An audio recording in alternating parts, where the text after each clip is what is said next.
At least 126 people, including 25 children, have been killed in terrorist attacks in a busy shopping district in Baghdad. And IS has claimed responsibility for this deadliest terrorist attack. It's the third major incident orchestrated by ISIL in the past week. Analysts say the militant group is stepping up civilian attacks while it continues to lose ground to government forces. Now let's talk to our correspondent Jack Barton in Baghdad for more. Hello there, Jack. First of all, what's the latest on the attack? Well, this is supposed to be a period leading up to the end of the fasting month of Ramadan, when people here have been fasting. In fact, Muslims throughout the world have been fasting from daybreak through till sunset. So people are supposed to be looking forward to the end of this period in a few days' time, a time of giving charity, of being happy, of joining together, wearing new clothes or your finest clothes out. It's a good time of the year, or it is supposed to be. Instead, we have the biggest suicide bombing of the year, killing and maiming more than 300 people.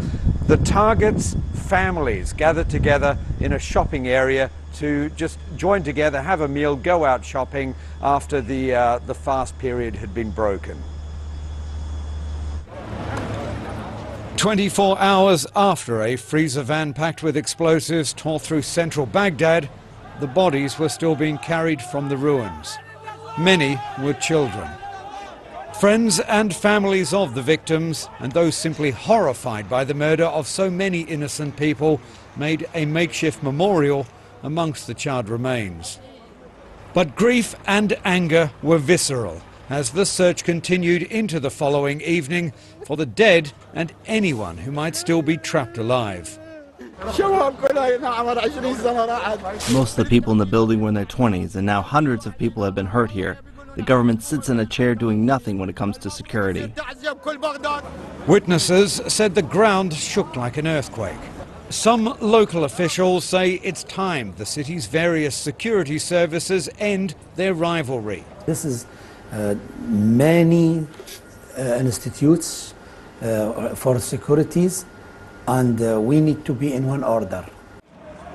Security in the capital has been lowered since the nearby city of Fallujah was recaptured from ISIL 2 weeks ago. The bombing was the third major attack over the past week with possible links to ISIL. It followed a triple suicide bombing at Istanbul's Ataturk airport and an attack on a cafe in Bangladesh's capital, Dhaka. Well, the clear message of these attacks, or the clear signal, is that even if ISIL is losing ground on the battlefield, they can still strike anywhere within the city with deadly suicide attacks. And of course, these targets always seem to attack the most vulnerable. Well, Jack, it seems that the Iraqi government has great achievements in fighting ISIL on the frontier. It seems there is little improvement in security situation even in the capital. Do they have any plans to avoid civilian attacks like this one?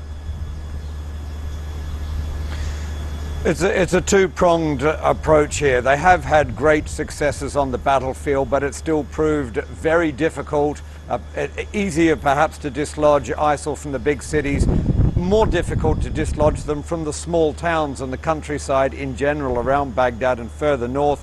We were on the road yesterday heading up to Mosul towards a town captured by the army, but as we approached, the vehicle up ahead hit by an improvised explosive device, all aboard killed, and they say it will take again another 2 or 3 days to clear that road so that the troops can get through. So it's still a very fluid situation.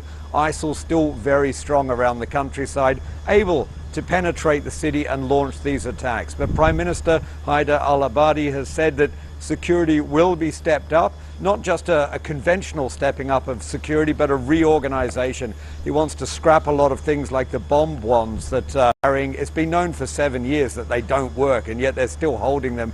He wants those all gone. He wants modern bomb detecting equipment brought in at the checkpoints, particularly those leading into the city, and a series of new measures. Of course, this will all take time, and at the moment, ISIL's striking back the only way they really know how, and that is with these devastating suicide attacks. Yeah, thank you very much, Jack Barton, reporting from Baghdad, where a terrorist attack killed more than 120 people, including 25 children.